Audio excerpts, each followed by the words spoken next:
How is Alaska? Alaska is beautiful. It's probably like 15 degrees outside right now. Dude, Snows pretty much every week, but I love it, man. how was the drive up there, dude? I Um, remember like watching your shit when you were like posting like your, crazy ass road trip out there. How was that? that was the most incredible thing I've ever done in my life. So I ended up taking like I think like 3 weeks off of work. And because like I had to leave like the next like I Like originally had to leave like the next day. yeah. And then I like pushed my date up an extra like 10 days or so I could actually get here on time because if I drove here straight, it would have been like 5 to 7 days of driving, if you're able to sleep. But Yeah. instead I drew it out for like 3 weeks, drove straight across the country, hit Colorado and Utah and Nevada, California, Yosemite and everything, Washington, then drove straight up through BC, Yukon, through Alaska. Absolutely incredible.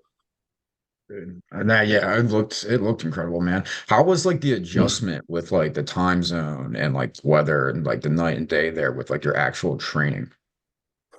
Well, all right. So weather when I first got up here was fine. It was a little weird because I remember it was like 11 o'clock at night and the sun still wasn't down, so that was weird. Yeah. But I liked it because you got a lot more stuff done. The time zone thing was really rough for like me and my girlfriend or like my family because you get off work and you want to like give them a call and then they're already like in bed, so that was like a little bit different. But we worked that part out. Mhm. But quickly, I think you lose like 6 minutes a day of light from when I got here. So it's a little bit speedier than like, down in the lower 48, Yeah. because then by like this time of year, the sun, it says the sun rises at like 10:30, but it Mhm. really doesn't get above the mountains until like 11:30 in the morning. And then it's setting by 3:15. So you're only getting like 4 hours of daylight. Yeah. So that's weird because you want to like fall asleep. Your body thinks it's always like dusk, rather than like even from the moment the sun comes up, it doesn't Mhm. really look like morning for longer than like 30 minutes, and it just feels like the sun's setting because it just kind of bobs along the mountain, Yeah. you know, till it So how sets. how did that like with your like training, like going to the gym, getting back into like your routine and regimen, like how was that adjustment? Like was it something like difficult to get used to? Was it something that like you picked up on pretty quickly? Did you have to like change anything like compared to what you would usually do? So when the sun was up a really long time, I loved it. I felt like I had energy all day. You're getting that vitamin D longer than ever. But yeah, this time of year, I'm not gonna lie to you, I'm still adjusting. It's been this long, and we're doing like half days right now at work, and I just want to get home at whatever 12:30, 1 o'clock, Yeah. and I just want to sleep. And I don't. I'll usually do some caffeine in the morning and then just my pre-workout. And Mhm. I really don't want to do any more caffeine than that and be up late. Um, but still, like if I try to train earlier, I just want to sleep in the afternoon, especially when you're eating a ton of calories. It kind of tires you out, believe it or not. Yeah. So it's kind of weird. There's like you're either tired from not eating enough calories or tired from eating too much, and so there is definitely a lot of adjustment. So I'd be lying to you if I said, "Oh, it's totally fine." Yeah, I mean that makes sense. Do you think that up there you're gonna compete again? Is there even anywhere like I don't know how the bodybuilding or the, like the fitness market does in Alaska? So no, I definitely won't be competing in Alaska. So at the level that I'm at right now, there's only two shows left for me to be really competitive at. And that would be the USA's or nationals. So USA's in Vegas usually. The nationals this year was in Texas, but it's usually in Florida and Miami usually. Um, there is the North Americans, which is like another show that bodybuilders can go pro at. Mhm. But the main two would be the USA's and nationals. The bodybuilding scene up here isn't nearly as big as it is down there. Um, So do you think that you're going to look into getting into one of those? Because that's a hell of a commute if you do, like as well as training in your new environment and then having to go all the way back down south. uh I mean I'd be flying no matter what. So yeah, the, Yeah, the flights are definitely long from up here, but yeah, gotta make it work. So probably The only thing different would be I'd probably fly in an extra day earlier than I normally would. Normally I would fly to a show like 3 days prior. I'd probably go like 4 or 5 days and stay longer. Just because your body ends up holding water on the plane. There's a lot of different factors that that happen from traveling. But yeah, I think if everything goes to plan, I would really like to compete in the USA's this year. But in the end, it's, you got to be real with yourself. If you're not going to, for me anyway, if I'm not going to show up to a show and be really competitive and win, I'm showing up to win. I'm not showing up to just, have a good time. It's not a good time to lose. Second place sucks. Then I won't go. I'm one of those kind of people, and that'll be down to pretty close to the wire. So last week I talked to my good buddy Chad Rouse, who had a lot to say about this new brand of mine, WNY, and everything that we're doing, the whole mission statement of making like a collective community, kind of like any other brand that you would come across that's promoting sports and fitness. But the whole message is why not you, in the aspect of why can't you be that guy who accomplishes this, and that, right? And that's what we've been just driving down people's throats. So for you and your career, as a bodybuilder, as, with all your certifications you have with nutrition and training and, personal coaching, take me back to, where that all started, because I know like you've lived in multiple different states. You've been doing this for a hot minute. Now you're finding yourself in Alaska and still looking to compete. Take me back to like where it all started and how this whole journey led up to this point. So the love for like bodybuilding started when I was a really little kid. So back in the 90s, bodybuilding was still on TV. They still have like the Arnold Classic or maybe the Olympia on TV. I don't remember exactly which shows, but they used to be on like, Fox Sports Net or something like that. And maybe even ESPN. And I was like little 5 or 6 year old in my, Spider-Man or Superman underwear, flexing for my grandma. I'd be like, hey, and she's a little Italian lady from, family from Sicily and everything. And I'd be like, hey, like, how do I get big like these guys? And she'd be like, tell me to eat my meat and potatoes. Right. And yeah, there's always something that kind of intrigued me about it. But then a few years later, I was 8th grade, 12 years old. They needed to fill a spot in the wrestling team. I wasn't good. And they said, we need to fill a spot for the 140 weight class, and I was like skinny fat, like no muscle at all. And I didn't want to go out there and just get my ass kicked because I wasn't very good at wrestling yet. I only been wrestling for 6 months. So the coach actually offered to meet up at the gym and like had a packet of like exercises, and they're bodybuilding exercises, like single joint movement stuff. This was before everyone really got into like the new age of like clean and jerk and all this kind of like functional stuff, but I was the only kid who showed up. And my dad drove me down there, and I kind of took to it quick because I was like, oh, like, so you can just like work out and look better. That's pretty cool. I never felt my muscles before, besides doing like push-ups and sit-ups. And I said like, hey, like, can I get a membership? So my dad bought me a membership to the gym, this little tiny gym in a shopping center. And he told me, this is gonna be the last time I ever drive you to the gym. And I was like, why? He's like, it's a mile away, just run there. And I was like, oh, okay. So to stop right there and talk about like the why not you thing, very quickly I took to it and I noticed like I saw a change, and I wasn't always like the best athlete. I played baseball, I played some football, I got into wrestling, and I wasn't like some kind of stellar athlete. I was like very, very average. But I was like, I'm getting stronger pretty quick. Like within like weeks, I was already getting stronger. I was seeing changes in the mirror, and I'm like, why can't I do that? Why can't I get big and strong? And they started getting into the magazines, and they'd have like a stack of Flex magazines or Muscle and Fitness or MD. They were like this thick back then. We didn't have the internet to look up. And while everyone else might have been grossed out by those pictures, I was like, it's pretty cool, actually. I'm like, these guys look like superheroes. So I'm like, why can't I do that? Why can't I look like a superhero?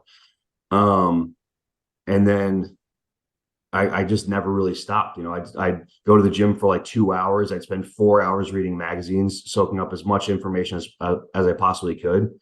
And I just noticed that I could progress a lot faster than most people in the gym. And I found out maybe I got a little, maybe I got something here, you know. And I just never turned my back on it. I always had fun with it, and never really stopped. So do you think what you're saying, like when you were a kid, right? And like that, like, that epiphany moment of like, hey, these guys look like gladiators, superheroes. I want to look like them. Do you think like nowadays, right? Because like the fitness industry, bodybuilding, or just the fitness influencing, like you see a lot of people follow like similar trends and everything, but it's super oversaturated. Like everybody, has a niche, everybody has something that they want to do. Do you think like that is like, I guess, like positive thing in a sense with like sports and fitness, or like the fitness industry? Because like you said, there's no like, I mean, they're still out there, but nobody's ordering bodybuilding magazines or anything like that. They're not going in like their grocery store and grabbing the newest issue of Muscle and Fitness, right? But they go on all these social media platforms and you see some ridiculous looking people, right? And you see like this kind of like this younger generation, like 17 to 20 years old, like all of a sudden they want to look like those guys. And obviously the aesthetic is a lot different compared to like, back in the day, like Coleman and Cutler and things like that. But do you think like the whole like Yeah. trendiness of like getting big and strong, building your physique, do you think how it's portrayed on social media is actually a positive thing to get more people into it? Or do you think it's still steering people down, the wrong path in the sense of they're doing it the wrong way? So I think there's going to be pros and cons no matter what. Yeah. Pros, I think that um, there there's so many. So pros and cons. Pros would be, I think it's great that so many people are just getting into fitness nowadays. I mean, Mhm. look at the gyms. Like when I was a kid, there was like me and five people in the gym. It was weird to go to the gym, and I was in a really tiny little town, like I'm talking like less than 500 people in my town. So that's the one thing. But yeah, um, even when you went to a bigger city, it was kind of weird, like it was kind of like only bodybuilders and like some random like mom in there trying to lose some weight. Nowadays, it's like kind of weird if you don't work out, which I think is great because I think that it should be part of like your hygiene. You wake up, you brush teeth, comb your hair, whatever, shave your face, Mhm. and you exercise. So I think that that is a positive. Um, I think the negatives lie in when it comes to like bodybuilding in general. And when I say bodybuilding, I mean bikini, figure, bodybuilding, physique, whatever your goal is. Mhm. I think there is some pros and cons there too. I think there's pros that people think that there's a way to achieve their goals. Mhm. However, I see a lot of people just openly talking about drugs nowadays, and I don't like that. Because when I was getting into it, that didn't even cross my mind. I was training for years and years and years before any of that stuff ever crossed my mind.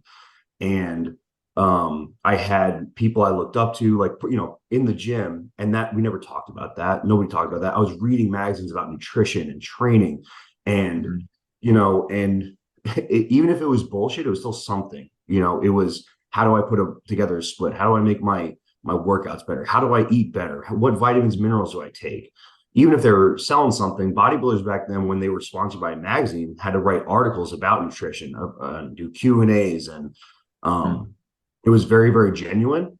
Um, and I like that because, for my generation, we learned so much more about everything else but drugs and everything. So I think there's a problem there with people thinking like, um, if they're like 15 years old, oh, the only way I can get this physique is that I take a bunch of gear and everything. And it's just not the case. Yeah. You're just hurting yourself. And I don't like that. And then I'd say the last pro slash con, I said, yeah, there's people see this amazing physique and they see so many people with amazing physiques that they think it's, so attainable.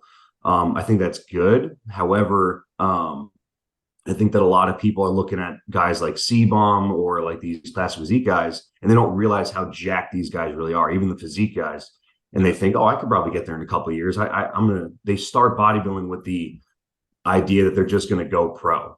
And Mhm. when I got into it, it was like, that's going to take 10 or 15 years. And I was ready and set up for it because I enjoyed the process. I enjoyed the eating and the training and everything that went into it. It was like, how hard can I possibly train? How hard can I diet? when nowadays it's like, all right, how do I go pro? It's like, you shouldn't even be thinking about that. Just try to improve yourself one step at a time. Mhm. So I hope that answered it, as clear as I possibly could.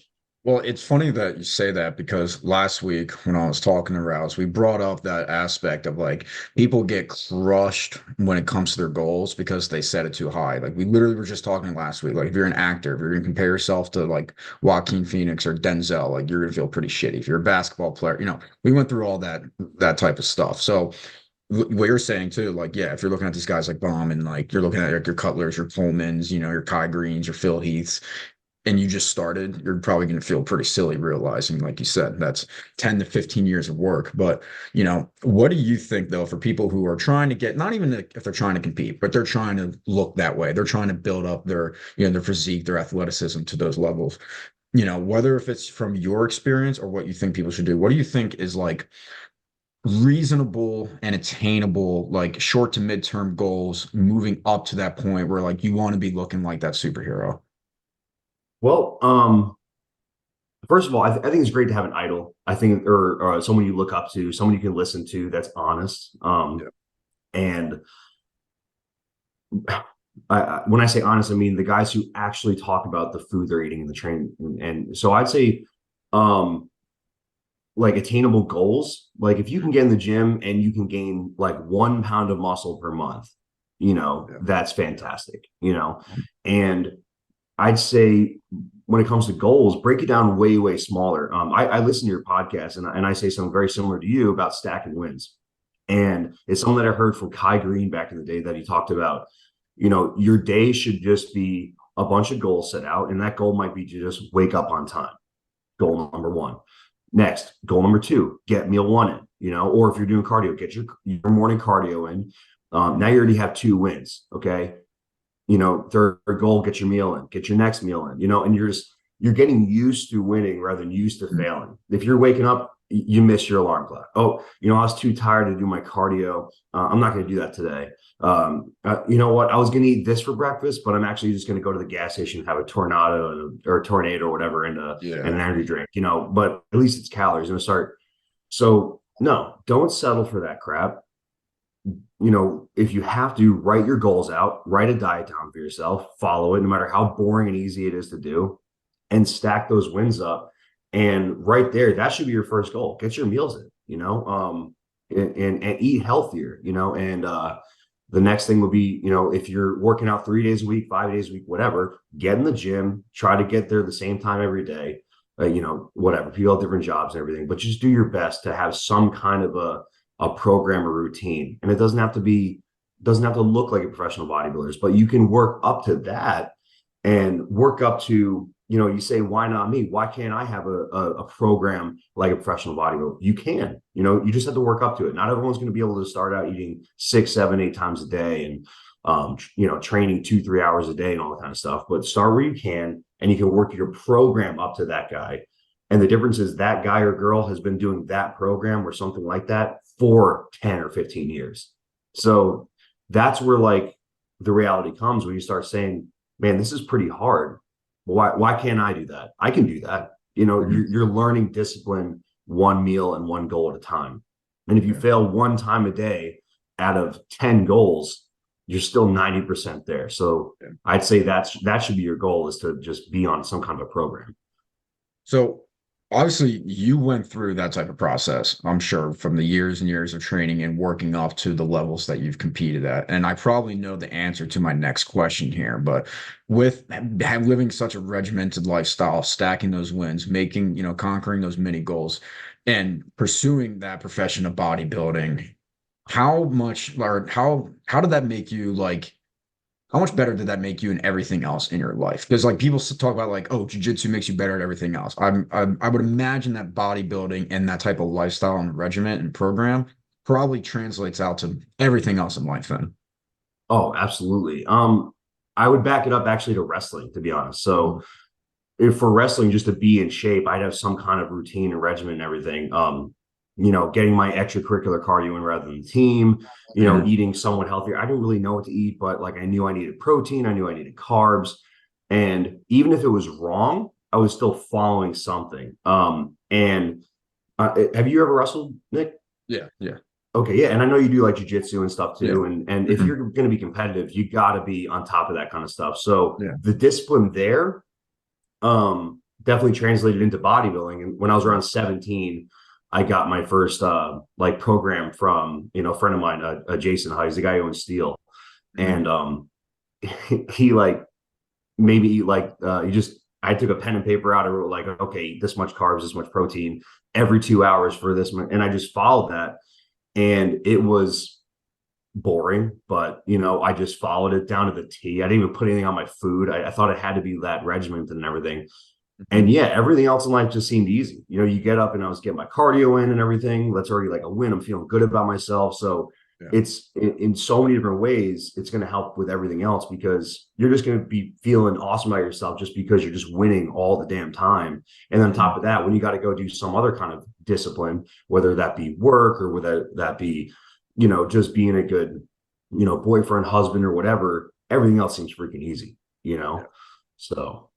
Have you ever had any like huge setback in that process, right? Because I mean everybody does. Yeah, I've never heard yours personally, but like everybody, like we're talking about stacking these wins, going through the process of like, smashing goals and letting that like bleed into the other aspects of your life. Because if you can kill it on the mats in the gym with your cardio, with your dieting, right? Then when you go to your job, you're knocking out every single project. You're going home and working on side projects, right? But then all of a sudden that train just flies off the rails when an injury or like a personal matter, turns into a crisis. What do you say, like from your experience and whatever those setbacks were to other people who they're trying so hard to get the ball rolling, but they can't seem like to catch their footing?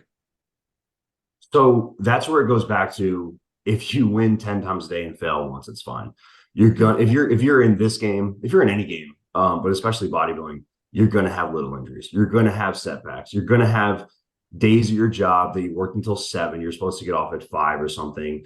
Um, and that's just life. And the whole world can't revolve around you because of your goals. Okay. You have to be willing to be a little bit flexible, and you have to be willing to get back at it if you fall off the horse. And yeah, I've had countless setbacks. If anything, like the the route to any type of success is literally just seeing all your freaking failures and how you got back up from it.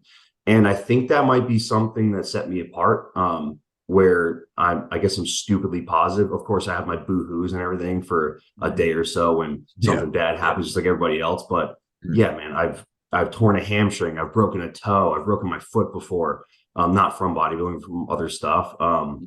Recently, in the army, I tore a hip Yeah. twice. I remember. um, yep, and it was on crutches. I actually started prepping for my last show while I was on crutches. I was like, fuck it, I still train my upper body, right? I remember Um, that. but yeah, and then as of recently, something you don't know, I got some kind of like autoimmune thing going on where I break out in hives like every day. So that's Yeah. Oh, weird, really weird. So I had to figure that out. you know where that's Um, from? Nobody knows. The doctors are just like, oh, well, that sucks. So Uh, super oh, well, weird. that's nice. Yeah, so but I guess as cheesy as it sounds, God gives his toughest battles to the toughest soldiers, or whatever the saying is. But I don't know. Sometimes I could really use a break from him, but no, you can't let those boohoo's last too long. If you like what you're doing, if you love the process of the whole thing, I think that's the biggest thing. Because if you're just killing yourself and you hate it, you're Mhm. just not going to get the goals, because anything that gets in the way, you're like, oh my God, now I have a chance to not follow my plan or not do my goals and everything. Yeah. And I just never really thought like that. I was just like, all right, it hurt my left hamstring. All right, I'll train quad still. I'll train, I'll still do everything else because I just love doing it every single day. And people be like, oh, you need to rest, you need to do this stuff. Yeah, you need to rest. But if you love what you're doing, you know how to hold yourself back from getting hurt worse. If you know how to, fix that injury or do whatever you can to fix it as fast as you possibly can. Um, just get on top of it. Just start right away.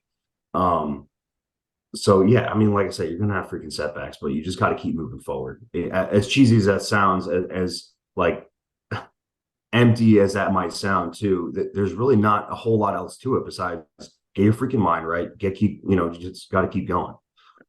I think I think you're absolutely correct. And I think a problem with like saying stuff like that and like telling people that, right? Because it sounds so, those words corny, cliche, cheesy, and things like that. But like when you look at guys who are motivational speakers or professional athletes or influencers or like, some hardcore veterans like a Jocko or David Goggins, right?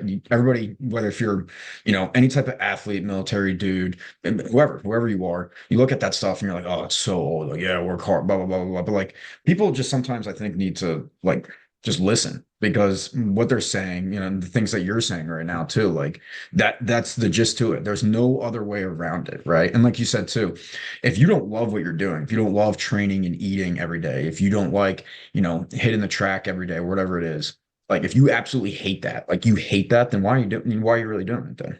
You got to Yeah. pick up something else. I think And another thing I just want to add into, Nick, do you remember that one test you had in 10th grade that you failed and you just thought it was the end of the world? No, you don't. Okay. And that's the thing. So like you might think that that thing that you're going through right now is the end of the world. It's not, mm, yeah, we're here for a long time, hopefully, if my chute opens, right. But, for sure. but, in the end, it's not the end of the world. When you have, once you realize that after your first failure, and sometimes that setback is just failing, and that's okay. It's okay to fail. Why do you fail a test? You didn't freaking study. Okay. We want to go out, have a beer instead, or do whatever, want to hang with our buddies or play video games and stuff. And we didn't study and we failed. So what do you learn? You learn that, okay, well, if I don't want to be stressed out and fail again, I got to study. So you got to learn from that failure, or you can say, oh my God, it's the end of the world and just give up on life and everything. But no, in the end, you're never going to remember that stupid little failure that you had. Learn from it, move on. And, yeah, I remember my injuries, but in the end, it was like a tiny little sliver of the whole pie, and like I said, it's just one little failure, one little setback. Just keep moving forward. You're never going to remember those few days you had to take off from the gym, and your body's not going to remember either, you know. So you've obviously almost perfected or mastered that, that discipline of your body and your mindset, or maybe not getting there. Still mastering it. We're We working all on it. we Yeah. I mean, nobody's ever going to be perfect about it. We aren't a David No, Goggins. nobody is. I wouldn't want to be David Goggins. God, that guy seems And miserable. if I see anything about a guy like David Goggins, I see a guy who's, people, oh, that guy's great, or oh no, that guy sucks, or whatever. But no, he's a dude who is probably fighting demons all the damn time, and he's That's not what a he perfect does. guy, but he's still getting out there and doing it, and he's still perfecting that mindset. And you're never going to be perfect, and once you realize that, I think that's really important. That you're never going to be perfect. You're going to have setbacks. You're going to have those boo-hoo moments, Yeah. and it's okay. It's okay to not be Mm. okay for a day or two. Just get yourself back on again. And I think too many people think that there's perfect people out there, or you're only going to see the most perfect part of someone on their Instagram. That's Yeah. not reality. No, I'm gonna post videos of me just eating shit on every lift and workout. Um, But we're wrapping up. We got 10 minutes left here. So what I wanted to ask you though, I won't use the word perfect or mastered, but you're pretty good at the whole, training, disciplining your mind, your workouts, your programs. How did that all lead up into your online coaching? Well, there's a lot of learning there for me, and I think an issue that I had in the beginning was I expected everyone to be like me, Mhm. and I'm a little bit of a psychopath when it comes to like how I get after it sometimes, Yeah. and I had to learn how to, be there for other people and the way that I want people to be there for me, or Yeah. or so I guess I had to soften up a little bit, and Mhm. that's been the biggest translator, because not everyone's going to be the same. Not everyone's going to have the same setbacks. No one's going to have the same mental fortitude as the next guy. So, and at the same time, I wouldn't say that I'm a back scratcher either. Sometimes people are presenting issues where I have to be like, hey, it's not that big of a deal. You'll be okay. Yeah. Like, oh, okay, like you're late in your car payment, whatever it might be. People have all sorts of different issues. Get to the gym. It's only gonna make you feel better. Quitting now isn't gonna help. So I think there's a little bit of both. So sometimes I had to soften up, and there's other times where I had to just, be like that kick in the ass that they needed. Yeah. Where did you go to get not only with how you coach and everything, but where'd you go to get all your certifications? Because you got a whole bunch of shit. Um, so it started out with like I was in like high school, Mhm. I started being the guy that, people went to you get some advices, as Arnold would say. And I was like, why don't I start getting paid for this? Right. But, I went through, can't remember all the acronyms. I think it's ACSF or something. It's like a NASM cert, but like you go there to like actually get trained on it in person. I think that was really helpful. And then from there, the gym that I worked at would actually pay for certs if you did well enough, with your sales and all that kind of stuff. And I was always, one of the top trainers there for a while. So they presented a lot of like free certs and stuff. So I'd follow that. And yeah, and then other than that, I was just interested in different things like the sport nutrition stuff. And I learned, did some Palpin stuff. Not a lot of guys know about that. It's just another, like they do nutrition and they do training. There's just a different angle to it. But in the end, for the most part, a lot of what I know is from trial and error and from learning from bodybuilders. And a lot of the certs that I've used, or a lot of the certs I've gotten, I hate to say it, but I've kind of like just did what I needed to do to get my, passing grade or whatever, and then just kind of pushed it to the side. And then I did with what I knew worked in application, and that was from myself and all my trial and error with eating, training, etc. Because there's a lot of bullshit out there, and there's a lot of I don't care how many college degrees you have. It's if you can apply it to yourself and others is what matters most. Results speak, Yeah.